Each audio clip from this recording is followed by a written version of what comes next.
Welcome to The Heart of Health Live. There's a place for modern medicine in your life. Learn to use it correctly by getting your toughest questions answered on today's broadcast. Discover modern medicine's strengths and weaknesses. Lifestyle medicine opens the door to optimum health and healing. How you live and what you eat can profoundly affect mind and body. Learn simple solutions to complex problems. God provides the ultimate healing we all desire. He wants us healthy and happy. We just need to understand His plan for our lives and live accordingly. And now, live from Studio 1A in Chattanooga, Tennessee, here's your Heart of Health host, Dr. James Markham. Welcome, welcome. We're glad everyone joined us today on our program, Heart of Health Live, you're watching. And if you might be flipping channels, we're glad you join us. Stay with us. We have some very important information today. We're going to be talking about depression. And unfortunately, up to 1 in 4 of us suffer some form of depression or some element of depression. So it's something that everyone wants to learn about. If not only for your friends, you can help a lot of people by listening. We have an expert in the field of depression with us this evening. It's Dr. Tim Jennings. Dr. Tim Jennings actually practices and sees real patients every day. He takes care of lots of people. He's also the president-elect of the Tennessee Psychiatric Association. That's a big word, but that means that he's well known amongst his peers and they respect what he's done. He's an author of 2 great books, one of which is on bookshelves right now called Could It Be This Simple? Another one that's going to come out later in the year, about probably April or May. You can start talking about pre-ordering it. But these books I've read personally, and they also have shaped the way I treat cardiology because I realize that all disease, much of the disease we have, comes from the brain. And unfortunately, when a brain is depressed and doesn't feel good, it affects the entire body, raises the chance of infection, raises the chance of cardiovascular disease, raises the chance of accidents and missed days at worst. It hurts our relationships with each other. It also hurts our relationship with God. So this is a program you definitely want to stay tuned on. Our lines are open right now, so we want you to give us a call, 855-644-3278. You can also, if you don't want to talk on air, you can leave your questions with one of our capable call center people. You can also join us on Facebook, be part of the discussion there, or become one of our Facebook friends. Dr. Tim Jennings has so graciously agreed to be with us, and if you stay with us, you're going to get to share in his expertise after we go to this short break. Stay with us.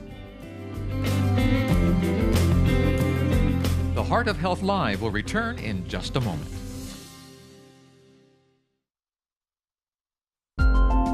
The Heart of Health Live is brought to you by Heartwise Ministries. Hello, I'm Dr. Tim Jennings with your Mental Health Minutes. Are you pregnant or thinking of becoming pregnant? Do you want to ensure your child will have the healthiest brain possible? Then avoid all alcohol because as little as 1 glass of wine per week alters brain development and is associated with behavior and emotion problems. Avoid smoking. Children born to mothers who smoked had higher rates of learning and behavior problems and psychotic disorders. Take omega-3 fatty acids. Omega-3s promote healthy brains and higher IQ. And watch out for depression. Untreated depression is associated with delayed fetal growth and altered brain development. However, antidepressants can increase miscarriage rates, contribute to smaller fetal heads, and slow growth in the newborn.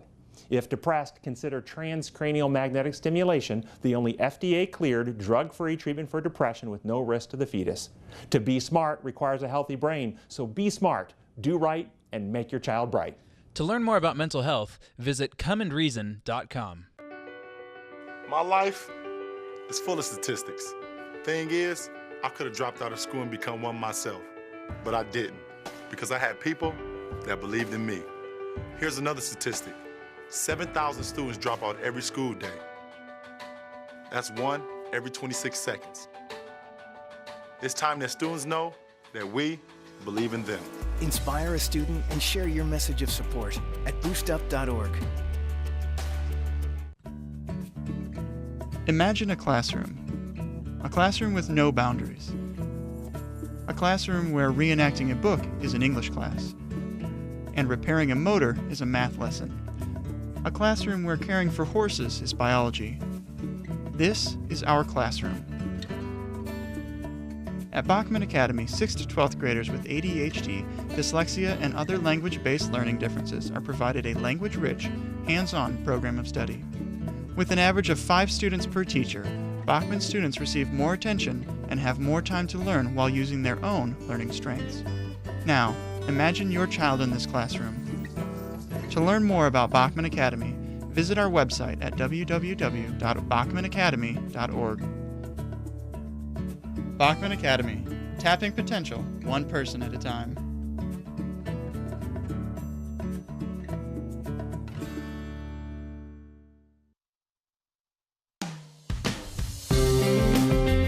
You've got questions, we've got answers on the Heart of Health Live. Welcome back. If you've just joined us, we're talking about depression, and we're so glad that Dr. Tim Jennings has joined us. Dr. Jennings, thanks for giving us your time. Thanks for having me. Listen, tell us what got you interested in the field of psychiatry. There's so many branches of medicine you could have gone into. You know, when I decided to go to med school, my plan was to be a cardiologist. Okay. Yeah. But then in med school, I obviously went through the various rotations. And when I went through the rotation for psychiatry, I discovered that the brain is actually the most complex organ in our body. And I was just drawn to the complexity of the brain and the mind. And so that's what I went into that field. So to become a psychiatrist, you have to become a medical doctor first. MD, yep. And you learn about all the fields of medicine. Absolutely. Okay. And then what do you do beyond that? And then they have a 4-year residency in psychiatry that has a heavy emphasis on neurology. 1/3 of a psychiatrist board certification exams is actually neurology. So it's a really heavy emphasis on understanding the brain and neuroscience in order to be a psychiatrist. Okay. And then after you finish that, I guess you've been practicing for a while? I've been practicing for over 20 years now. Yeah. Now, what got you interested in writing books? Well, what got me interested in writing books was patients that would come to me and have problems and when so many misunderstandings and so few resources out there that actually put a balance. And what I really have a passion for is integrating science and scripture, integrating what I understand how God designed life to operate with the evidences that we have before us in the scientific world, and bringing those two together in a way that people can understand it and apply it functionally to their life. Wow. Now, if you look at society now, I think our mental health is as bad as it's ever been in the history of the earth. Would you agree? I wouldn't disagree. I will tell you, I've never thought of it like that throughout the whole history. I mean, but you know, you think about it, it's a major medical problem, and it's like we have to deal with it. Just give it, since we're going to focus on some depression, just tell me about depression. Let our readers know. Give us a sort of a brief overview. Yeah, when somebody is depressed, this is actually a physical illness of brain and body.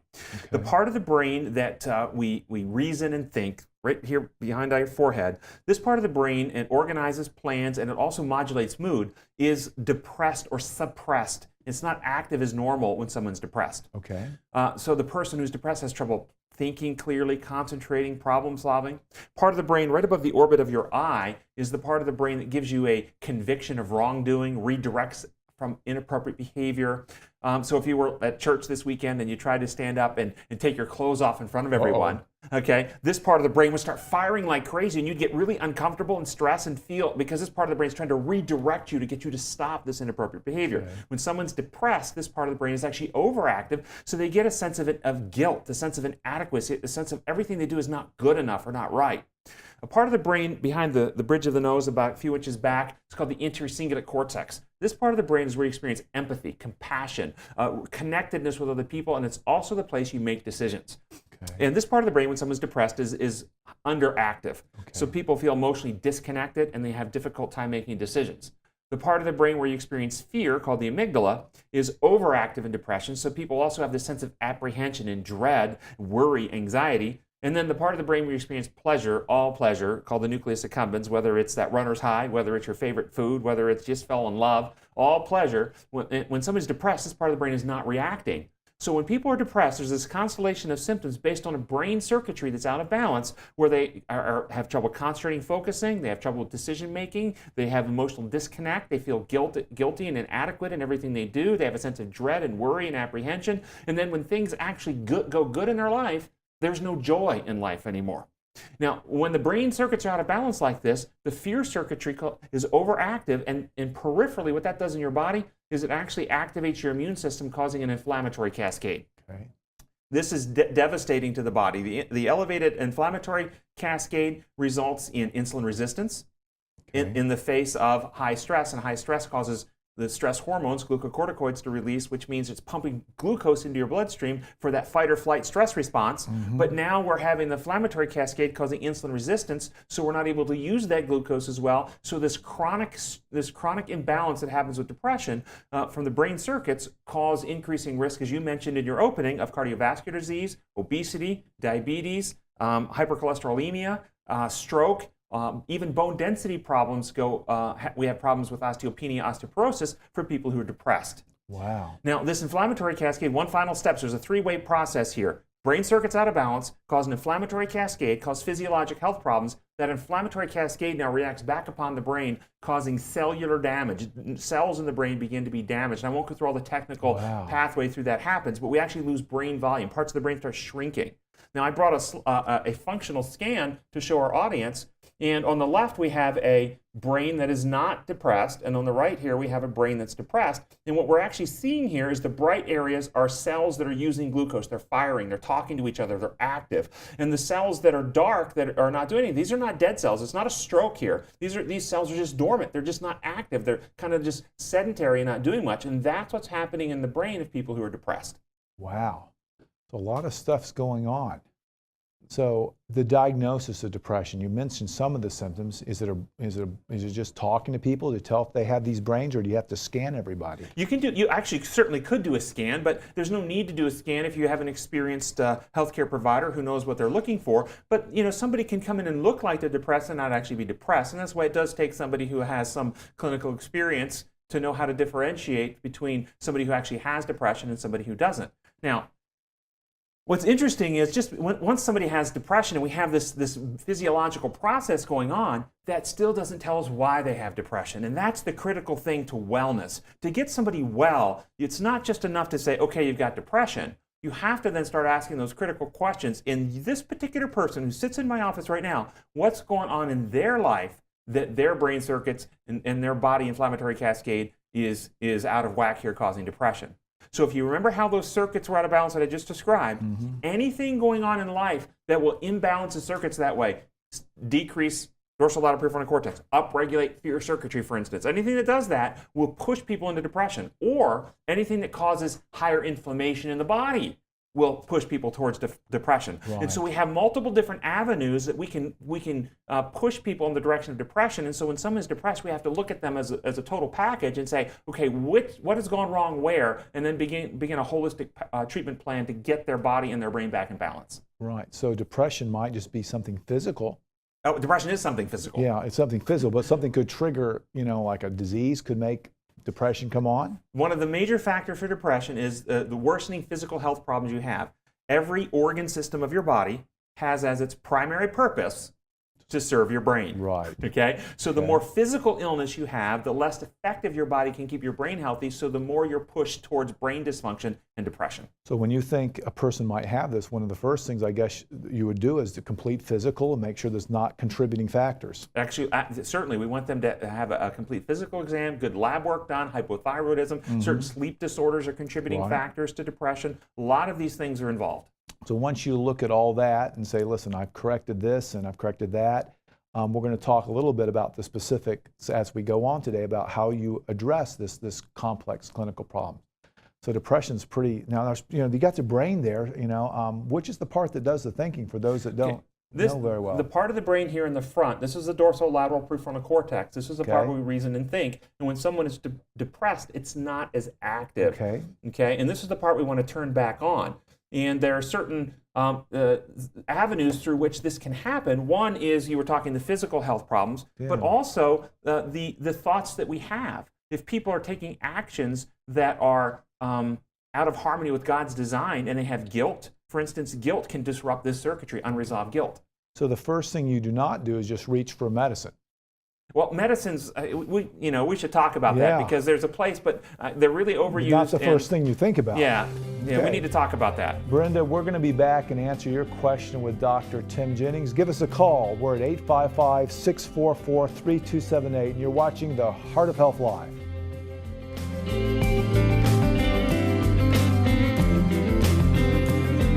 The Heart of Health Live will return in just a moment.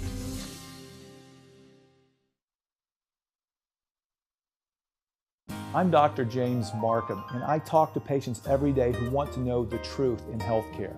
On our website, heartwiseministries.org, you can have your questions answered. You can read my blog where I talk about interesting and controversial subjects in medicine. You might choose to go to the radio or television sections and learn more about all sorts of health topics. Take the time and go to heartwiseministries.org.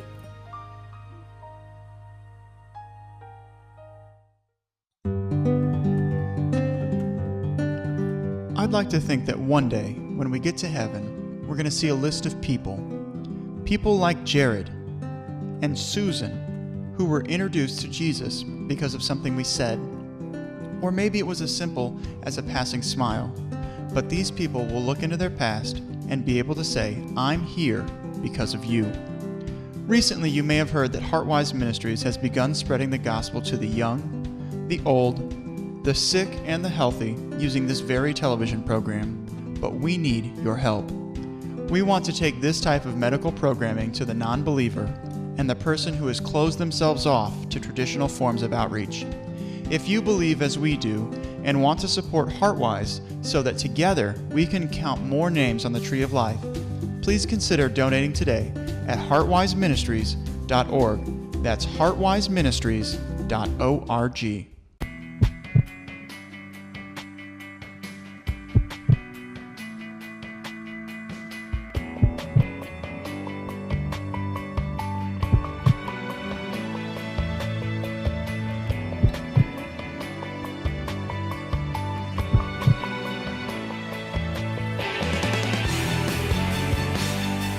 There's a place for modern medicine, but that's not enough. There's a place for lifestyle, but that's not enough. The real truth in medicine, the real truth in healing comes from that relationship with the Heavenly Father. That relationship can show us the balance, when to use modern medicine, when to use lifestyle, and to use it for the right reasons. Well, this book gives the solution to the healthcare dilemma. It answers the question, why am I sick? How do I get better? And how can I have ultimate healing?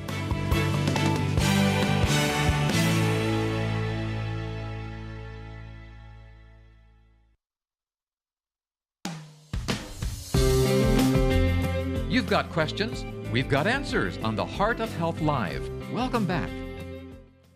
Our guest this evening, if you've just joined us, is Dr. Tim Jennings. He's a psychiatrist that actually sees patients every day.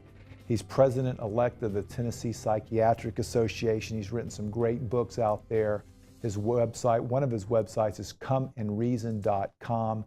And Dr. Jennings, we were talking a little bit about medications. You know, sometimes I have patients come in, they talk to their family physician and they gave me this medicine right away.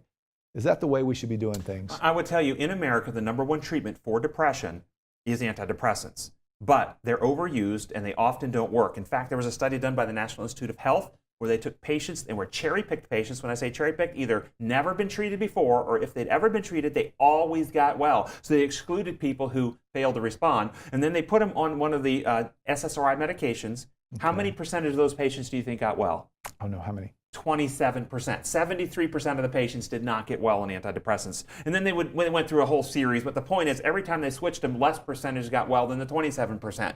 And so medicines as a single and sole treatment are not really ideally. We want to look at the person holistically. And one of the reasons why medicines don't work well and you get such low response is the way the medicines work, maybe the audience would like to know this. When one neuron wants to talk to another neuron, the neuron releases chemical in a little gap called a synapse. Mm-hmm. When the neuron that releases the chemical has released it, there's a little vacuum cleaner, it's called reuptake pumps, that will suck that back in, repackage for the next signal. Medicines, almost all antidepressants, block those pumps, shut them down, so when the neuron fires, it leaves the chemical out here in the space longer. But guess what happens if we block those pumps on a neuron that doesn't fire? See, if it's not releasing anything, we block those pumps, there's no big impact. And remember, patients' brains, when they're depressed are like this, these neurons are not firing normally. And so this is one significant reason why antidepressants don't work well for a lot of people. Yeah. Not to mention all the risks and side effects and other problems you get with them. Well, I'm glad you understand that, because many people don't. You know, they jump right to the medicines first off. Brenda, you're on with Dr. Jennings. Can you go ahead and ask your question or comment? Okay. Hello, Brenda? Yes. Okay, go ahead. You're on with Dr. Jennings. Okay. Dr. Jennings, Yes. my family, well, first off, I've got manic depressive, bipolar, and schizophrenic tendencies. My family treat me as if I am a retard. They want to take over my life and hold on to my money, which I had put in my, sister's name and my name for my mama's sake. But she's dead now, but they still don't trust me. Did you have a question for me, Brenda? Yes. How do you get your family to understand? Mental illness. Yeah. So thanks for calling, Brenda. First off, for the audience, let me clarify. She mentioned she had bipolar disorder, manic depression. The old terminology for this illness was manic depression. And in 1980, it was actually officially changed to bipolar disorder. So bipolar disorder and manic depression are technically the same illness. So, it's the same illness. And this is an illness in which you not only have depressions, you then have elevated periods of excessive and expansive energy with a mood, decreased need for sleep, racing thoughts, and oftentimes, sometimes people in a full manic episode will become, have loss of touch with reality, where they become grandiose, delusional, and so forth. If that's happening, then what happens is many families will have to step in to intervene to help protect a person from spending money that they don't have, going into terrible debt, and making impulsive decisions that are destructive. Unfortunately, what can happen, though, is when that happens on an occasion because of a moment of decompensation, the family can sometimes then conclude that this is the way they are all the time.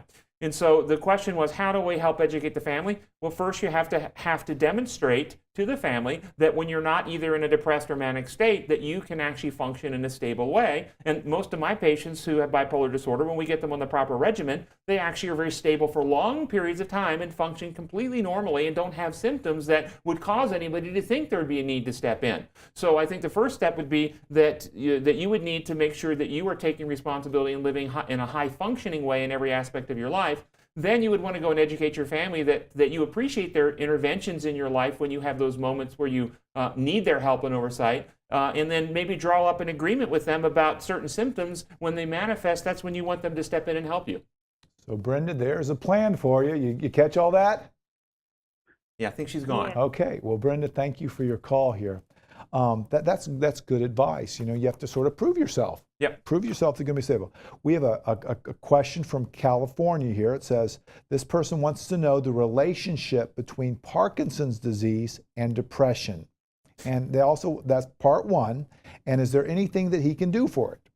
Yeah, that's a great question, and it's an interesting. Parkinson's disease is neurodegenerative. The part of the brain that controls motor movement, smooth motor movement, the initiation of motor movement.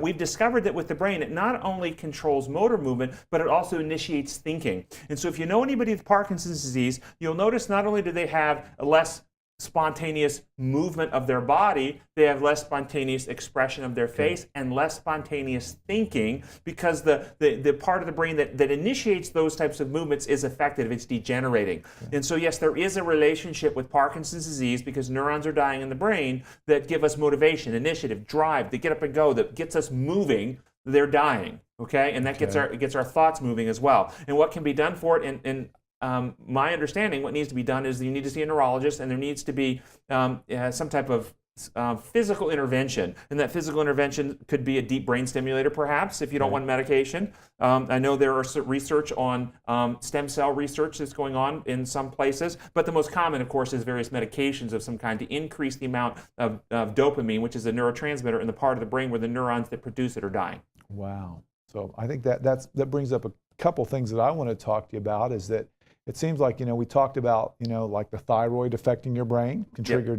So sometimes like one brain disease can trigger another brain disease. There's like no question. Parkinson's can trigger depression. Yep. And people who have depression, one of the risk factors for Alzheimer's dementia is having a history of depression. Because the history of depression, as I went through before, is that inflammatory cascade. And the more inflammation you have throughout life increases your inflammatory damage to your brain, which is a factor for getting dementia later in life. Wow. Yeah, and since we talk about inflammation, I just want to throw this out there as well. A recent study came out and showed that people who eat fast food or junk food have a 40% higher rate of depression than people who eat a more healthy, holistic diet. And the reason for this is the fast food and junk food is very highly inflammatory. And you increase inflammation, you hold that whole cascade of events, you increase risk of depression. So lifestyle and healthy lifestyle choices are very important in physical health, which promotes good brain health. Wow, that's interesting. Now, I'm going to handle this one here. One caller says, can daily stress affect urinary symptoms, And I would say that is definitely possible. It could affect urinary symptoms, but you want to make sure you don't have any other urinary tract problems. If you're a man, get your prostate evaluated. If you're a woman, make sure you don't have a urinary tract infection. Remember, any type of stress revs up the body. And when the body's under stress, it does things, it triggers things. But you want to get a good exam on this and make sure there's no other physical problem before you blame these symptoms on stress. Some people that have lots of stress, they have to go to the bathroom all the time, things of that nature. But stress is bad can make almost any organ system worse. Dr. Jennings, we have a call coming up from Indiana after the break, but we're just glad you're joining us here. We're here with Dr. Tim Jennings. He's president-elect of the Tennessee Psychiatric Association. You can join us here by calling 855-644-3278. You can join our ministry and see what we're doing at heartwiseministries.org. We love for you to be one of our Facebook friends. Facebook is a way many people are talking with each other. We're learning about depression, how it affects the body. Lots of people have it. It affects many of us. So if you just join us, come on in, join the discussion, learn something about depression. We have Dr. Tim Jennings, who's serving us today by giving his time to help us all learn more about depression. Stay with us. We're going to be back talking to Ursuline from Indiana after our short break.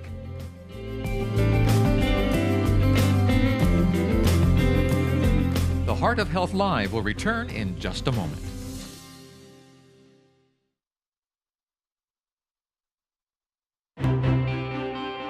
I'm Dr. James Markham with your medical moment.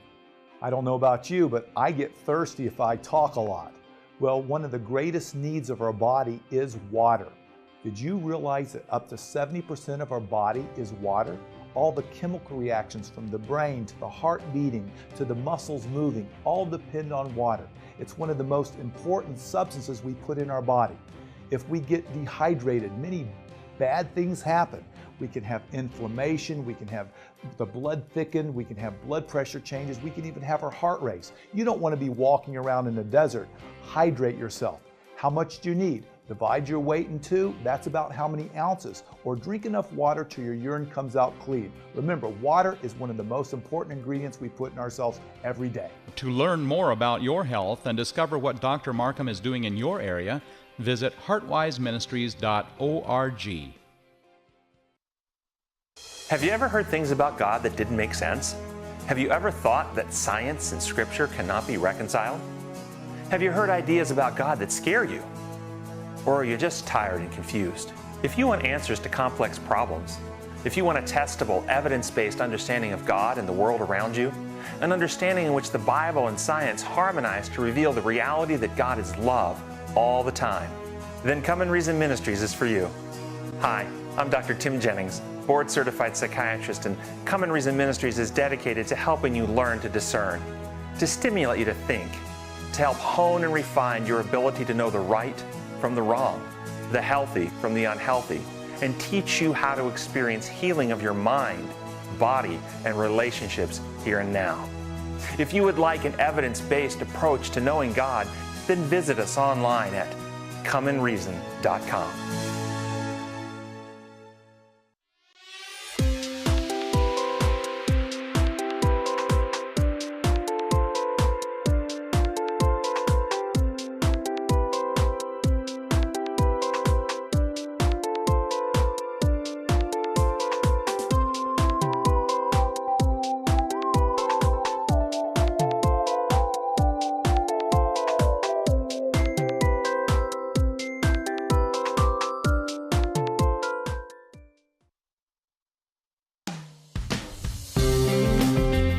You've got questions, we've got answers on the Heart of Health Live. Welcome back.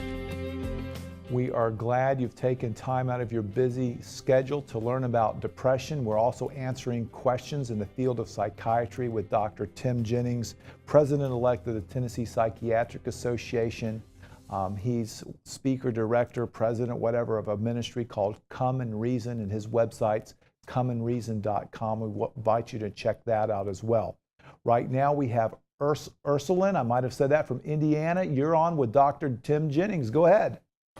Hello, Dr. Jennings. How are you? Hello, how are you doing? Thanks for calling.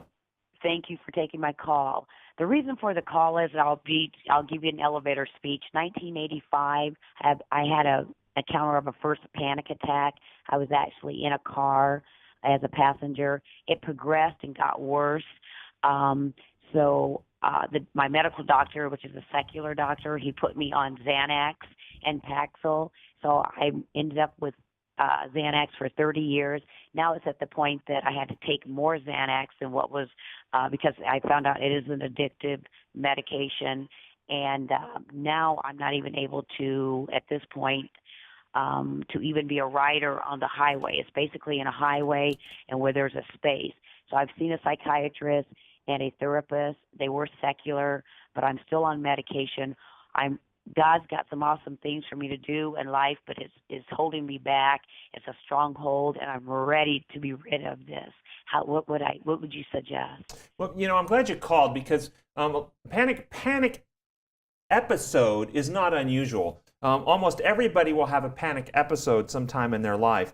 But panic disorder is when somebody has recurrence of a recurring process of panic over and over again. And panic itself is actually very amenable to your thinking and changes in thinking and perception. And so one of the things that can happen, I'll just give you a simple example there are multiple contributing factors and reasons why people have panic, but I'll give you one simple example. Just imagine you're in a circumstance where somebody's holding your head underwater. And 5 seconds, no big deal. Maybe 15 seconds, no big deal. But after 20, 40, 50 seconds, we're going to start panicking. Anybody's going to start panicking. Your head's underwater at a certain point. Now, when you're having that panic, if somebody comes swimming along, say Dr. Jennings comes swimming along with a snorkel and mask and offers you some Xanax to help you relax, that's not really what you want. What you want is you want your head above water. Well, sometimes we can find ourselves in situations in life where we have so many things and responsibilities coming down on us, so many burdens, expectations, demands, deadlines, people after us, and people will say, I just don't feel I can get my head above water. But they're not talking real water now, they're talking psychological water. But when they get in that circumstance, they'll start actually panicking, just like if they were under real water. And that's just one example, and there are many other examples that psychologically contribute to this sense of drowning or this sense of panic. Additionally, one other one is that once somebody has had panic on more than one occasion, they often become afraid of having another panic attack. Yes. Okay? And the fear of having another panic attack actually causes panic attack. Okay? And so one of the things I teach my patients, and sometimes it takes more than one session to teach them this, but I ask them, and I'll ask you, how many panic attacks have you had in your life, approximately? 10? 50? 100? 1,000? How many? Over 100. Okay. Yeah. And how many of them have killed you? None. Okay, so have you figured out from your own experience so far that as bad as they feel, they're not dangerous? Yes. You hesitated because they feel really bad, don't they? It makes me want to jump out. Like my ex-husband had to lock the doors because I wanted to jump out of the car and run into a building or be somewhere in a building.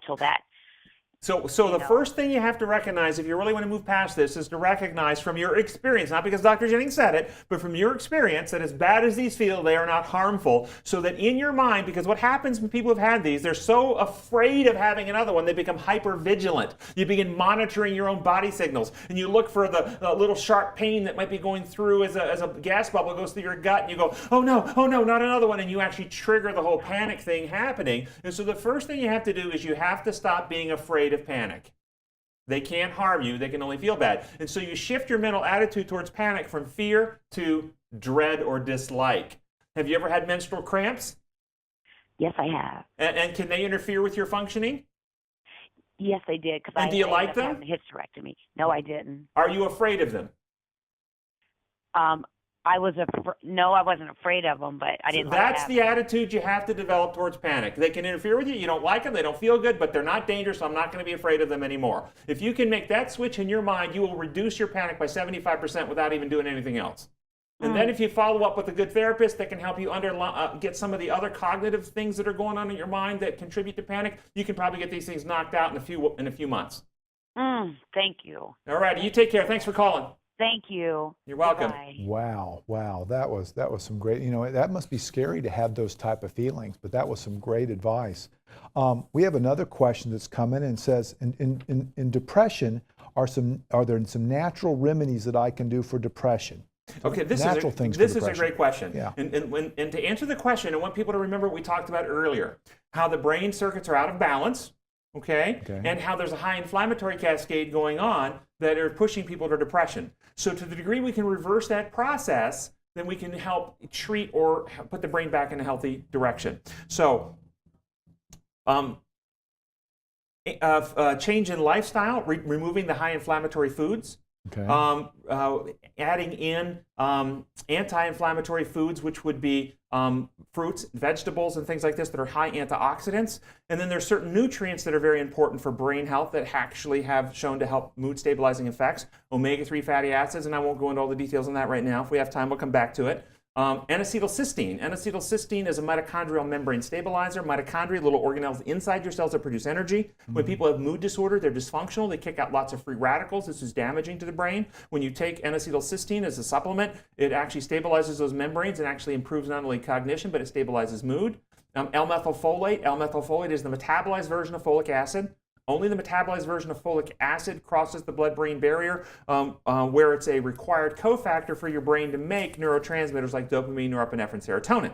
Now, this is what people need to hear. 70% of people with depression have a genetic mutation where their body does not metabolize folic acid from food in the form the brain needs. So even if they're getting it in regular vitamin or getting it in food, if they have this genetic mutation, it's not getting in the brain.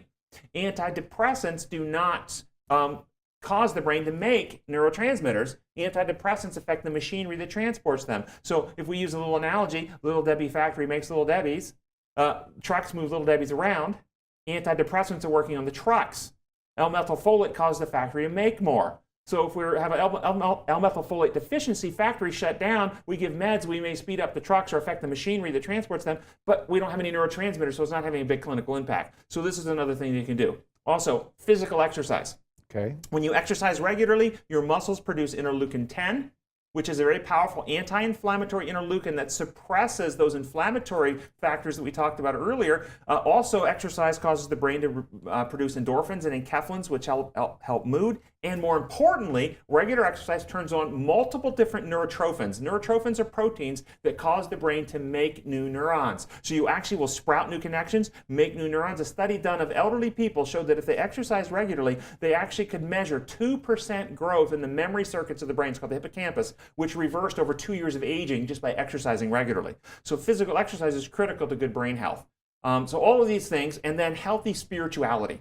If people meditate on a God of love and worship a God of love, we can actually measure, and I won't go into details of how it worked, but the studies show we can measure growth in the love circuit of the brain and calm the fear circuit of the brain from doing this within 30 days' time. We could actually see this kind of change happening. But if we worship and meditate on fear-inducing God constructs, wrathful, punitive, appeasement-needing God constructs, this actually was damaging to the brain, causing increasing fear and anxiety and inflammatory cascades. So that's why we focus on teaching people about a God of love. Well, that's great. Glad you joined us. Our number is 855-644-3278. You're watching Heart of Health Live. You still have time to give us a call. Don't go away. We'll be right back.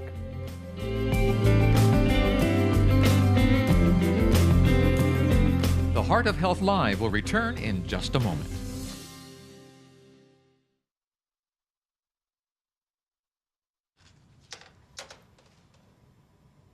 Wow, these are really good. You act surprised.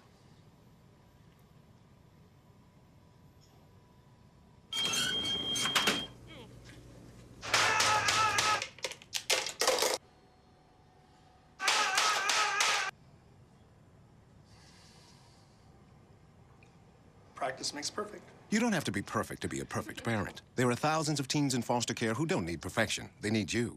Hello, I'm Dr. Tim Jennings with your Mental Health Minutes. Are you pregnant or thinking of becoming pregnant?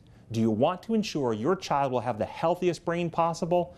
Then avoid all alcohol, because as little as 1 glass of wine per week alters brain development and is associated with behavior and emotion problems. Avoid smoking. Children born to mothers who smoked had higher rates of learning and behavior problems and psychotic disorders. Take omega-3 fatty acids. Omega-3s promote healthy brains and higher IQ. And watch out for depression. Untreated depression is associated with delayed fetal growth and altered brain development. However, antidepressants can increase miscarriage rates, contribute to smaller fetal heads, and slow growth in the newborn. If depressed, consider transcranial magnetic stimulation, the only FDA-cleared, drug-free treatment for depression with no risk to the fetus.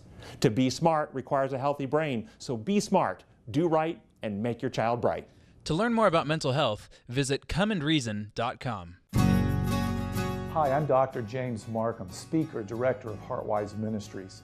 And at Heartwise, our goal is to bring people into a relationship with the Heavenly Father using modern medicine and the healing principles found in the Bible. We teach people that there is a place for modern medicine and a healthy lifestyle, but it is in a relationship with their Creator where ultimate healing can occur. Over the past years, our ability to share this message of truth, love, and healing around the world has increased exponentially.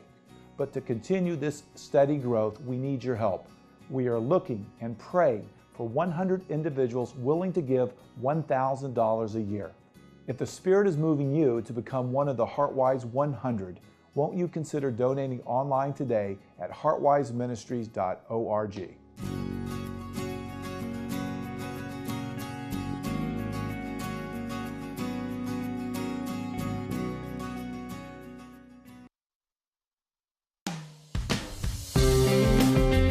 You've got questions, we've got answers on the Heart of Health Live. Welcome back.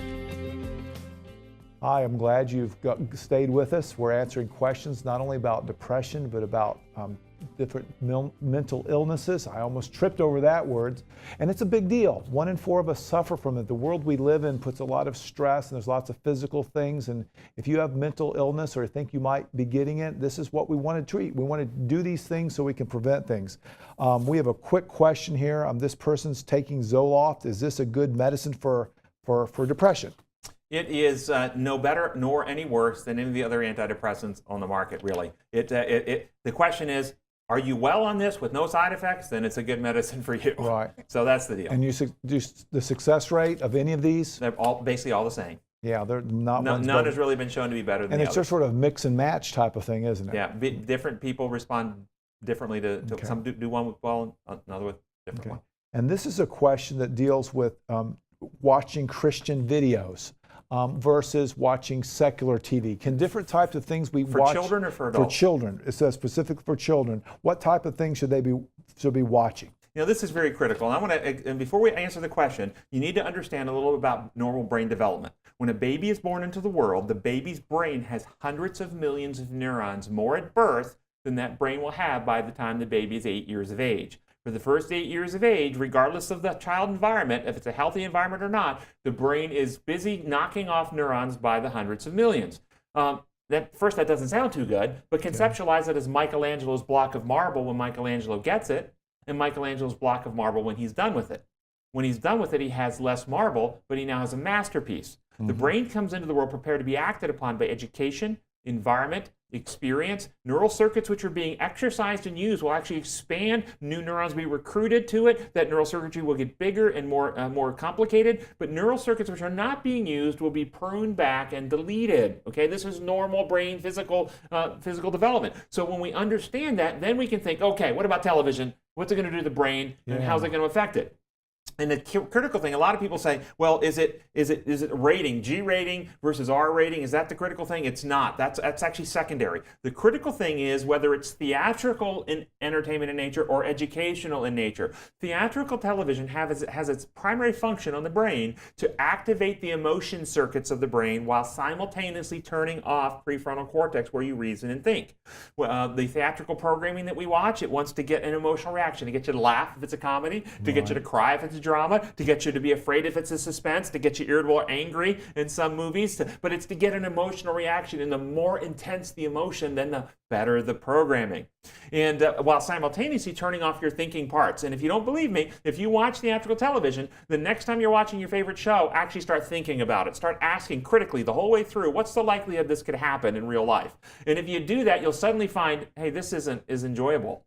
We enjoy it when and I've done this with friends, and they say, hey, you're not supposed to think about it. Okay. Now when you understand that, then you understand the more television you watch, the more activation of your emotion circuits you get, the less activation of your prefrontal cortex where you reason, think, plan, problem solve, self-restrain, self-govern. Okay, so when kids hit adolescence and they've had a brain that's watching a lot of TV, then the hormones that inflame those mood circuits, they become moody, irritable, impulsive. They often act out, and they will often turn to alcohol and drugs to try and calm down a circuitry that their prefrontal cortex is no longer capable of restraining. And I won't go to the studies. There's a lot of studies that show, have documented this, that whether it's R-rated or G-rated programming, if it's theatrical in nature, you have impairments in attention, impairments in focus, impairments in self-governance, in more impulsivity, these types of things. And the study done by Centerwall, published in the Journal of American Medical Association, actually showed that theatrical entertainment increased the rates of homicide in society because you become less you become more disinhibited or less inhibited. You can't restrain those impulses as much. Whereas educational television did not show any of those problems because educational television is designed to exercise these prefrontal cortex. So it really doesn't matter if you're watching theatrical Christian programming or theatrical non-Christian programming, you're still firing emotion circuits and not prefrontal cortex circuits, so you're not going to develop the prefrontal cortex like you should. And this is actually a higher risk factor in both behavior, attention disorders, anxiety disorders, and mood disorders. All of them will be increased if you watch a lot of theatrical programming.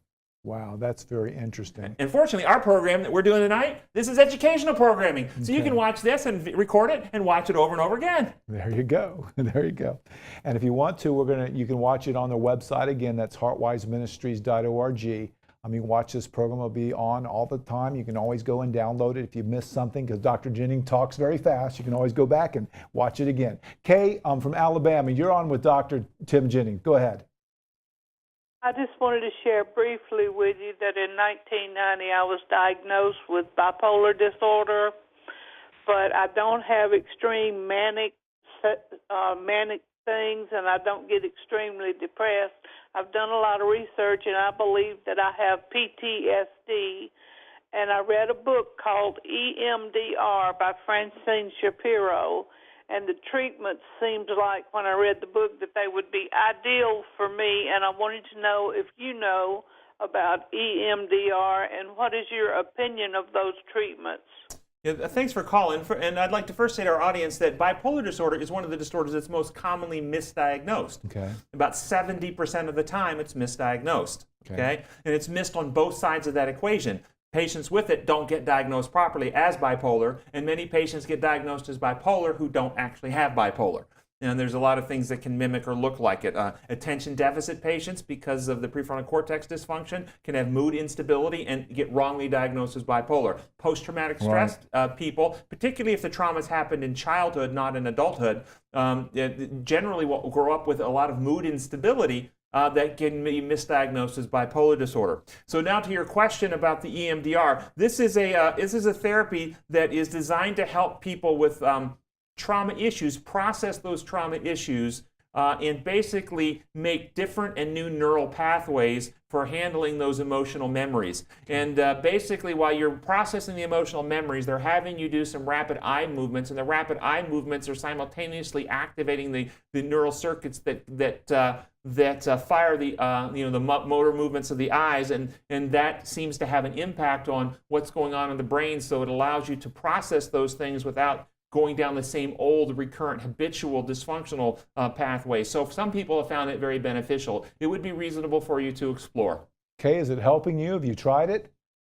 I've not tried it yet, but I do have an appointment for the psychologist that I spoke to said that 3 treatments would probably be all I would need. So I'm really encouraged by that, because I've been on medication for bipolar disorder since 1990.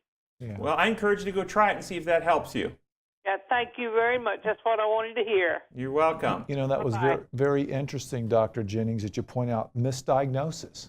Mm-hmm. That's a large number. A lot. It's huge. Bipolar disorder is very difficult to diagnose. People, they're, for instance, when she first started talking about, I've never really had the high highs or the low lows, but I've had a lot of mood instability, I thought she might have been describing cyclothymia, which is exactly that, 2 years or more of somebody whose mood is just up and down, but never high, high or low, low. But you know, she mentioned PTSD, and patients with childhood traumas often have this mood instability. They have difficult time regulating their moods. So I guess, you know, when I see patients come to me in the office and they're on these medicines for bipolar, you know, 3 out of 4 misdiagnosis. And yet some of these medicines interfere with some of the medicines I give. Well, you know, sometimes, you know, I say that doesn't mean the one you're seeing is misdiagnosed. Right. Hope not. Okay. Well, we're running out of time now. We're just glad that Dr. Jim, we have one more segment. We're going to try to get to your call real quick, Jessica, after the break. But if you have any questions or concerns, go to our website, heartwiseministries.org. We're with you every week. You can also watch these programs live, and we're with Dr. Tim Jennings, who's president-elect of the Tennessee Psychiatric Association. His website's comeandreason.org. He has a great book out, Could It Be This Simple? I invite you to look at those resources as well. We're going to be back with Jessica with a quick question after this break, so stay with us. Jessica, we're going to be back with you after just a moment. The Heart of Health Live will return in just a moment.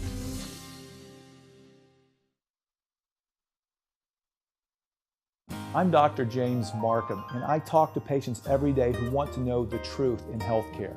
On our website, heartwiseministries.org, you can have your questions answered. You can read my blog where I talk about interesting and controversial subjects in medicine. You might choose to go to the radio or television sections and learn more about all sorts of health topics. Take the time and go to heartwiseministries.org.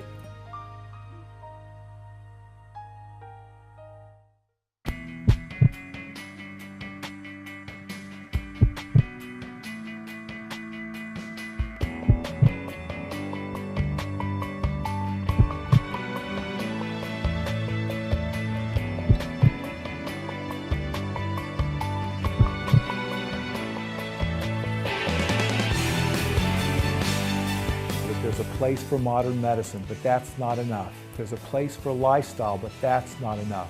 The real truth in medicine, the real truth in healing comes from that relationship with the Heavenly Father.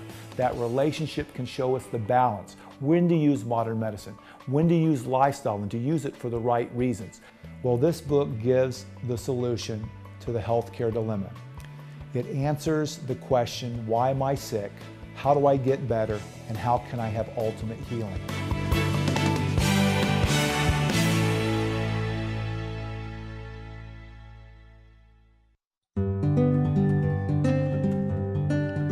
I'd like to think that one day, when we get to heaven, we're going to see a list of people like Jared and Susan, who were introduced to Jesus because of something we said. Or maybe it was as simple as a passing smile. But these people will look into their past and be able to say, I'm here because of you. Recently, you may have heard that Heartwise Ministries has begun spreading the gospel to the young, the old, the sick, and the healthy using this very television program. But we need your help. We want to take this type of medical programming to the non-believer and the person who has closed themselves off to traditional forms of outreach. If you believe as we do and want to support Heartwise so that together we can count more names on the tree of life, please consider donating today at heartwiseministries.org. That's heartwiseministries.org.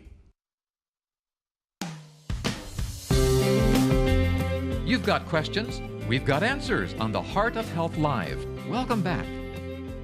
We're glad you joined us. We're with Dr. Tim Jennings. We're talking about psychiatric and mental illness. And Jessica from Illinois, you're on with Dr. Tim Jennings. Go ahead with your question. Yeah, what I want to ask was I've had panic attacks for over 25 years, and he was talking to the previous caller about changing your thinking. I was wondering if I change my thinking, even after this long, can I still get over this? And is there any natural things I can do to help in that direction? Yeah, actually, have you seen a therapist? Have you gone to a psychotherapist or a psychiatrist that does psychotherapy? Well, I was on Xanax. I've been on Lexapro before, and I've also done counseling. Yeah, well, yes, the simple answer is yes. Panic disorder, regardless of how long you've had it, is extremely amenable to change in thought processing. And so if you get with the right person who can actually help you process through in your mind what it is that what's triggering these things, panic is with the rare exception of somebody who's got a very, very rare disorder called pheochromocytoma, and that's extremely rare. What is it, 1 in several 100,000? Okay, and so I'm sure you don't have that. With the rare exception of somebody like that, panic disorder is almost always due to some type of thought or perception that you have, conscious or unconscious, that triggers it. So therapy is very, very, people are very responsive to therapy. So if you haven't had that type of response, then find somebody else to go to. Okay, thank you. And You're welcome. always do some shopping around, you know? Right. If they're not getting the job done, well, I'm going to tell you I'm going to tell you there's a flaw in the mental health system. In the mental health system, with the DSM is Diagnostic Statistical Manual, which is a great communication tool. It helps us. Somebody says, I got depression. Okay, I know something already. That's great. But what happens is a lot of people have gone down with a symptom checklist, and they make the diagnosis, and now they think okay, you've got this diagnosis, panic. Now I know what's wrong, and we just give a medicine, boom, and you're out the door. Just because you have panic, we have no idea why this person has panic. We just know they have this particular symptom, but we have to actually get to know this person, their life, their setting, their circumstance, what's going on with them that's actually causing this panic before we can actually intervene. Just saying you have panic doesn't tell us really anything other than you have these symptoms, but why? So medicine, yeah, we can hit the brain with certain meds that will cause a certain physiological result for a transient period of time to make the symptoms go away, but it'd be like this, having somebody with a broken leg and they're saying, I'm in really bad pain because I got a broken leg. Okay, great, here's some morphine, I give you some pain medicine, you won't hurt. Okay, we hadn't fixed the leg. Right. Okay, and this is what's going on with a lot of psychiatry is you just throw meds to numb things, but you don't fix what's actually broken that's causing it in the first place. We have to answer the question why. Why are these things happening? Listen, we have so many questions that have come in.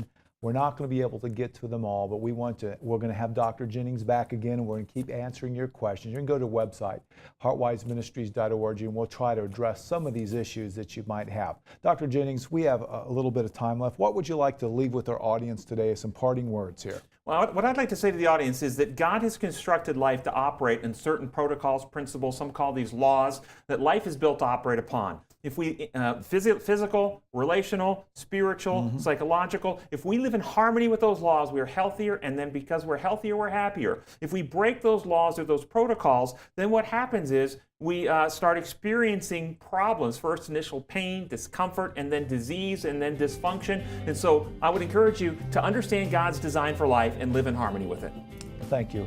And we want to thank each one of you for watching. We want to thank Dr. Jennings for giving his time to answer your questions. There's no bills with this. We also want to remind you that there's a place for modern medicine.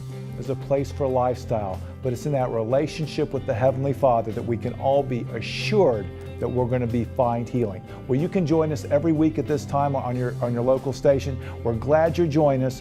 Become one of our Facebook friends. Want to talk about Dr. Jennings' book, Could It Be This Simple? And his new one coming out later this year called The God-Shaped Brain.